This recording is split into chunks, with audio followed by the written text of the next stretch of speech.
Hello दोस्तों, S के electronics shop में आपका स्वागत है। दोस्तों कैसे हैं आप सभी? हम आशा करते हैं आप बहुत अच्छे होंगे। ये मेरे पास दोस्तों इलेक्ट्रिक व्हीकल का एक चार्जर रिपेयर होने आया है, जो कि स्कूटी का है। ये 48 वोल्ट का है। काफ़ी सारे स्कूटी में लग जाएगा, जो यूनिवर्सल स्कूटी हैं। बाकी मैं अदर कंपनी की बात नहीं कर रहा, जो अच्छी कंपनी है। तो यहाँ पे क्या है कि ये इस चार्जर के अंदर कुछ ना कुछ ऐसी प्रॉब्लम है, जो कि ये चल नहीं रहा है। कस्टमर का कहना ये है कि भैया ये चार्जिंग वार्जिंग नहीं दिखा रहा, ना इसके अंदर कोई लाइट जल रही। वो कहते हैं यहाँ लाइट जलती। तो चलिए सबसे पहले हम देखेंगे, ये इसकी पावर कोड है। हम इसको पावर में देंगे तो आप देखेंगे पावर में देने के बाद भी यहाँ पे हमें कोई भी सुनवाई नहीं हो रही इसके अंदर। ठीक है। और यहाँ से आप देखेंगे ये पूरी पावर कोड बिल्कुल सेफ है, ऐसी कोई बात नहीं भाई कट कुट आ रही हो कहीं से। ठीक है। तो चलिए इसे खोलने की कोशिश करते हैं और देखते हैं इसमें क्या प्रॉब्लम है। तो यहाँ पे एक टाई बेल्ट लगी हुई है। पहले तो इसे डालेंगे।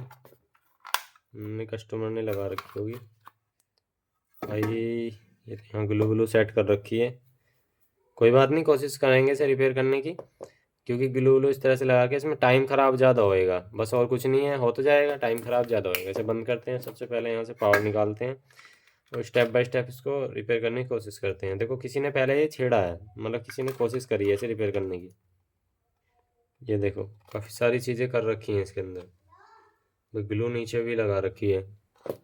मतलब ये सर्किट देखो मोड़ माड़ के निकाल रखा है। देखो तिरछा आपको दिखाई दे रहा होगा, शायद कैमरे में इतना विजिबल ना हो। कोई बात नहीं। थोड़ा सा पंखा भी एक साइड निकाल लेते हैं और देखेंगे। तो चलिए शुरुआत करते हैं। सबसे पहले को यहाँ पे हमारी मेन लीड यहाँ लगी हुई है। ये मेन लीड लगी हुई है। तो यहाँ से शुरुआत करते हुए पूरे सेक्शन को इसको चेक करेंगे। इसका प्री यहाँ पे डीसी सेक्शन एसी सेक्शन सारा चेक करेंगे। तो हमने सबसे पहले इसके अंदर लाइन दी। लाइन देने के बाद मल्टीमीटर लेंगे। मल्टीमीटर से आप इसको चेक करेंगे, देखेंगे क्या है ठीक होने लायक है या नहीं है। सबसे पहले तो हम यही चेक कर लेते हैं कि जो हमारी मेन लीड से जो मतलब यहाँ पे वोल्टेज आ रहे हैं या नहीं आ रहे हैं। तो आप यहाँ पे देखेंगे जो हमारे एसी के 212-13 वोल्टेज जो कि बिल्कुल सही आ रहे हैं। इसके बाद ये जो 212-13 वोल्टेज हम एक बार सीधा कैपेसिटर पे चेक कर लेते हैं एक बार। ये देखिए कैपेसिटर पे आप देख सकते हैं जो पीक करंट है हमारी एसी वोल्टेज का, वो 300 वोल्टेज के आसपास बिल्कुल ठीक दिखा रहा है। यानी कि जो हमारी वोल्टेज है वो कैपेसिटर तक बिल्कुल ठीक आ रही है। उसके बाद अब हमारे यहाँ से इनपुट तो जनरेट हो रही है, अब आउटपुट भी देख लेते हैं। आउटपुट के लिए हमारे यहाँ पे एक फिल्टर कैपेसिटर ये वाला लगा हुआ है, जो कि अगर ये चार्ज हो रहा होगा तो सीधी सी बात है कि हमारा जो प्राइमरी है वो सही है। तो आप यहाँ पे देखेंगे तो ये हमारा चार्ज ही नहीं हो रहा है। इसका मतलब हमारे प्राइमरी में कोई ना कोई दिक्कत है। ठीक है। ये देखिए कुछ भी चार्ज नहीं हो रहा। अब चलिए स्टेप बाय स्टेप इसको टेस्ट करते हैं कि प्राइमरी सेक्शन में हमारी क्या दिक्कत है। मेन कैपेसिटर तो चार्ज हो रहा है, लेकिन आउटपुट में कोई भी वोल्टेज नहीं आ रही, यानी कि इसमें कोई ना कोई सर्किट में दिक्कत है। तो चलिए सबसे पहले यहाँ से ऑफ कर लेते हैं सर्किट को, और हमने इसे बंद कर लिया और कैपेसिटर को यहाँ से डिस्चार्ज कर लेंगे, क्योंकि बहुत ज़्यादा हाई चार्ज हो रहा होगा। ये देखिए डिस्चार्ज कर लिया। अब हमें यहाँ पे देखना होगा कोई लैग वैग तो नहीं टूट रही, या कोई चीज़ फूटी हुई तो नहीं है। तो यहाँ पे हमारा ट्रांसफार्मर है, ये ट्रांसफार्मर लगा हुआ है। यहाँ पे आप देख सकते हैं, यहाँ पे एक ये जो लगा हुआ है मॉसफेट एन चैनल का, और एक यहाँ पे इसको ड्राइव कराने के लिए आईसी लगी हुई है। अब आईसी का जो नंबर है देखो बड़ी आसानी से उतर गया है ये देखो आईसी का नंबर भी आपको दिख जाएगा यहाँ पे, L25144, या बी वो नहीं है, L25144, यानी कि 25 144 इसका नंबर है यहाँ पे। तो ज़रा अब हम इसे चेक करेंगे और यहाँ पे जो मॉसफेट लगा हुआ है उसको भी चेक करेंगे। तो यहाँ पे लगा हुआ है 10N60। यहाँ पे जो मॉसफेट लगा हुआ है 10N60 लगा हुआ है। तो इसको भी एक बार टेस्ट कर लेते हैं, शॉर्ट तो नहीं है। अगर ये शॉर्ट होगा तो फिर हमारे ड्राइवर आईसी भी हमें चेंज करनी पड़ेगी। तो पहले डिस्चार्ज देख लेंगे। ठीक है, एक बार पहले इसको चेक कर लेते हैं।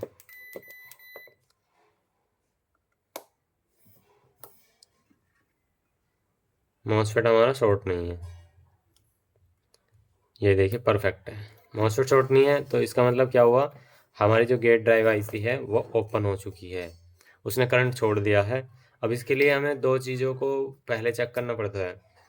एक तो ये है कि इसका ऑप्टो कपलर को आप एक साइड से निकाल दो, मतलब इसको एक साइड से ऐसे निकाल दो। तो क्या होगा कि जो हमारा अगर ये आईसी काम कर रही होगी ना, तो हमारा पता लग जाएगा कि हाँ भाई आईसी काम कर रही है, तो चल जाएगा।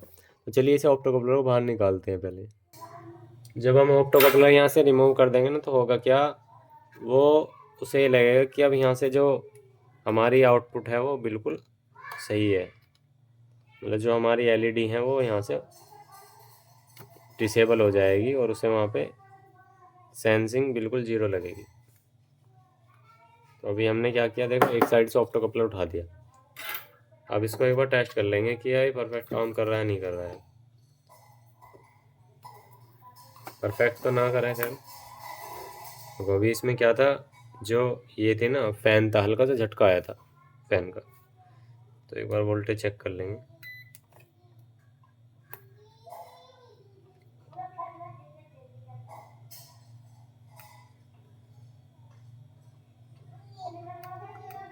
डायोड भी चेक कर लेंगे इसके। डायोड ठीक है। यहाँ पर हम कुछ वोल्टेज जनरेट करा के इसको ड्राइव आईसी को ऑन भी करा सकते हैं, अगर किसी वजह से इस साइड से ना उठ रही हो, मतलब इस साइड से ना चल रही हो।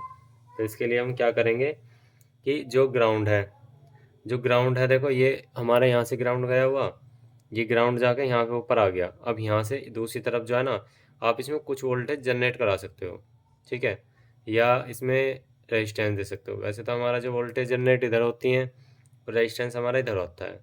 तो आप इस यहाँ से अगर इसे ऑप्टो कपलर को एक साइड से इधर से भी निकाल दोगे ना, देखो मैं आपको दिखाता हूँ। पहले डिस्चार्ज करता हूँ इसको। अगर इसका रेजिस्टेंस गलत भी बन रहा होगा तब भी दिक्कत आएगी। जो हमने अभी यहाँ से निकाल दिया, ये क्या होता है, जैसे मान लो इधर का जो रेजिस्टेंस है वो हमने बिल्कुल ख़त्म कर दिया, ठीक है, तो तब भी हमारा क्या होगा ना, यहाँ से आईसी ऑन कंडीशन में आ जाएगी, ठीक है। ठीक है, हमने अभी ये निकाल दिया, एक बार ऑन कर दिया। ऑन करने के बाद देखो अभी आउटपुट नहीं, इसका मतलब आप समझते क्या हो, देखो सिंपल सा है। आप अपना सबसे पहले तो ये चेक कर लो कि मेन फिल्टर पे वोल्टेज आ रही है या नहीं आ रही है, वो आ गई।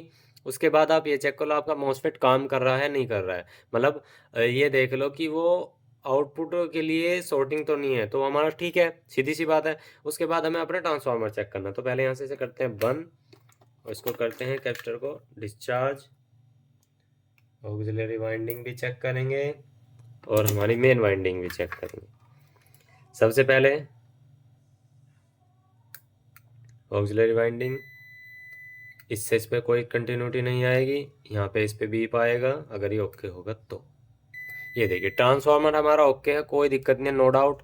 अब जब ट्रांसफार्मर हमारा ओके है तो इससे हमें साफ साफ पता लगता है जो हमारी ड्राइवर आईसी है वो ख़राब हो चुकी है। क्योंकि अगर यहाँ पे देखो ये मॉसफेट ख़राब होता ना, सीधी सी बात है, मॉसफेट ख़राब होता तो ये उड़ जाता और यहाँ पे ये जो फ्यूज़ वगैरह है इन्हें सबको उड़ा देता है। क्योंकि मैंने बहुत सारे ये रिपेयर किए, पहले वीडियो बना रखी है, कोई दिक्कत नहीं। तो वहाँ पे ज़्यादातर मैक्सिमम टू मैक्सिमम प्रॉब्लम क्या आती है कि जो ये मॉसफेट है ये फूक जाता है, मतलब शॉर्ट हो जाता है। तो शॉर्ट होते ही तुरंत क्या होता है, यहाँ से ये ड्राइवर आईसी और फ्यूज़ और मतलब यहाँ से लाइन कट हो जाती है मेन कैपेसिटर तक जाने की। लेकिन यहाँ पे क्या है, मेन कैपेसिटर तक एक्टिवेट है। सिर्फ और सिर्फ इसमें जो प्रॉब्लम है, ये जो हमारी ड्राइवर आईसी है ये ख़राब हो चुकी है। ये ड्राइव को मतलब इसके गेट पे जो है ट्रिगर नहीं करा रही। अब मैं आपको चेक करा के भी दिखाता हूँ, इसका ऑप्टो कपलर वापसी भी लगा देता हूँ, आपको चेक करा दूंगा। देखो ऑप्टो कपलर आपको वापसी लगाना होगा, अगर आप ट्रिगर डायरेक्ट भी आप इसे निकाल कर भी चेक कर सकते हो। बहुत से भाई कहेंगे कि ये कैसे, मैं बता दूंगा। किसी किसी उसमें होता है सर्किट में, आपको सर्किट डिजाइन आना चाहिए। देखो यहाँ पे 2 ऑप्टो कपलर लगे हुए हैं, ठीक है, लेकिन जो हमारा ये वाला जो ऑप्टो कपलर है ना, ये वाला जो ऑप्टो कपलर है ये है आईसी की ड्राइव का, साफ साफ दिखाई दे रहा है यहाँ पे। ये 3 नंबर और 4 नंबर से और 5 नंबर से, ये देखो। अब यहाँ पे जो ये वाला ऑप्टो कपलर है, हम इसको वापसी लगाएं। ये ऑप्टो कपलर ख़राब नहीं है, पर इसका ये कंफर्म है ये ख़राब नहीं है, क्योंकि यहाँ पे ऑप्टो कपलर निकालते ही इसकी आउटपुट जो है वो एक बार के लिए ज़्यादा वोल्टेज आती है, पर ये ज़्यादा कंटिन्यू चलता। ये मैं आपके एक्सपीरियंस के लिए आपको समझा रहा हूँ।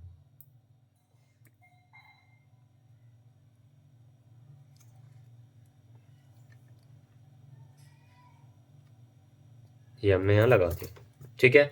अब देखो आपको आईसी को पता लगाने के लिए बहुत सिंपल है। आईसी को पता लगाने के लिए क्या होगा कि इसकी जो गेट सिग्नल है और इसके निगेटिव से, कैपेसिटर के निगेटिव से, ये जो कैपेसिटर है इसका निगेटिव इधर है, इसके निगेटिव से या इसके पॉजिटिव से आप जैसे ही गेट पे चेक करोगे सिग्नल, इस तरह से वोल्टेज होगी। देखिए एक बार दिखा देता हूँ आपको।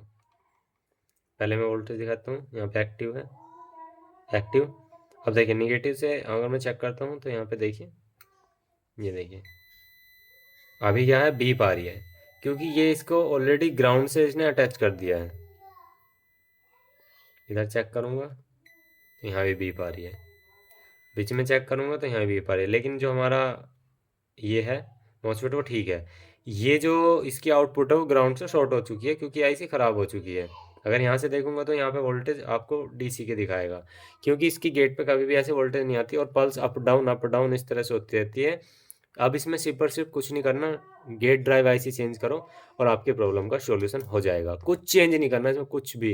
गेट ड्राइव आईसी मेरे पास फिलहाल अभी है नहीं, मैं लगा के दिखाया था, लेकिन जब मेरे पास आएगी मैं आपको दिखा दूंगा। पर मैंने आपको बता दिया, गेट ड्राइव आईसी चेंज करो, 100 के 100% आपको सॉल्यूशन मिल जाएगा। ये तरीका जेन्युइन है और मैं इस चार्जर को बहुत सारे रिपेयर कर चुका हूँ। वीडियो अच्छे तो लाइक कर देना और चैनल पे नहीं तो सब्सक्राइब करना। थैंक यू, बाय बाय, जय हिंद, जय श्री राम दोस्तों।